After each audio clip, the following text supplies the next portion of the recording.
Hey guys, here's a quick guide on Misty Island Chapter 1. So the first thing you want to do is open your settings, go to graphics, and turn backgrounds down to the lowest setting. So once you get in for day 1, you're going to want to jump over to the sides and get the materials off the ground. You're going to want to craft a stone axe, stone pickaxe, and assign them to your keys. Once you have these items crafted, you're then going to want to craft the survival work table, campfire for cooking, and wooden sword.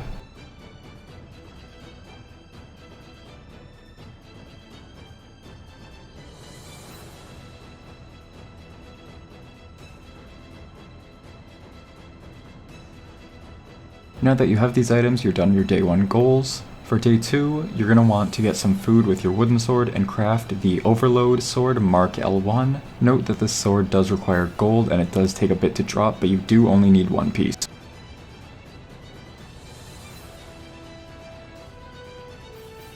Once you've acquired the food, make sure to cook it using the campfire for cooking that we crafted earlier. And once you have your sword, make sure that you assign it to your keys and drop the wooden sword as it's no longer needed. Next, you're going to want to craft the steel pickaxe and steel axe. Note that this step may take a bit to find and gather the iron, so this task can stretch into day 3, it's perfectly fine.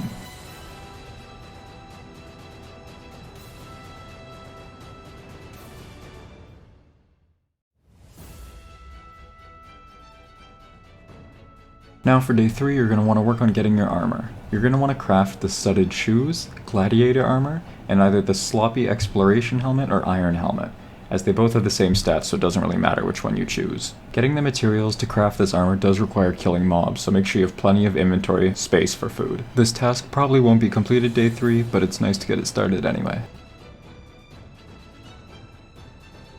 When it turns nighttime on day 3, the first horde will appear. Don't worry, your sword is more than enough. The mobs will come from the top left and top right side, and their goal is to try to destroy the altar. This stage isn't too difficult as long as you have the sword. Once you finish this horde, you can go back to working on crafting the armor.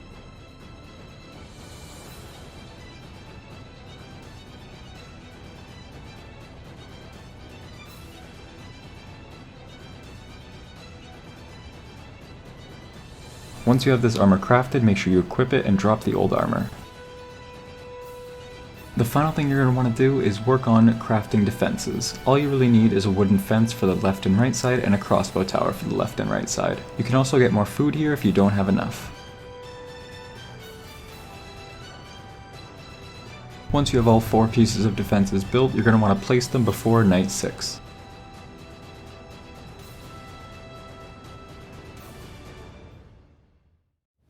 Once you have everything all set up, you can get more food and make sure it's cooked for the next 2 battles. From here on out, there's nothing really you have to do. You can either relax, explore the island, go on your phone, literally do anything to pass the time.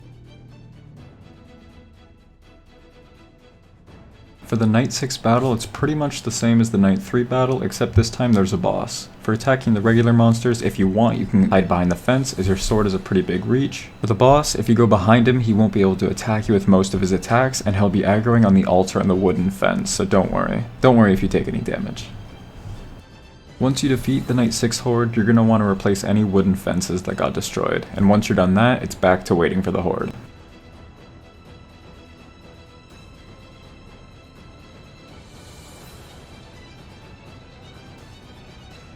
For night 9, it's the exact same as night 6 but with a different boss, but the strategy is the exact same. Attack behind the wooden fences for the mobs, and when you get to the boss, go behind him to attack. The boss has 2 attacks that you should watch out for. He can create a circle on the ground that will deal damage to you, and another, brighter circle that will heal him if he stands in it, but don't worry, you'll be dealing damage faster than he can heal. It's almost certain that the boss will break the fence and get to the altar, but if you've done everything correctly, the altar will still have tons of HP remaining, and you'll defeat the boss before the altar is destroyed. After you've defeated the boss, you've completed the expedition for Chapter 1, and you have to do this again tomorrow to earn your 200 expedition points. Thanks for watching.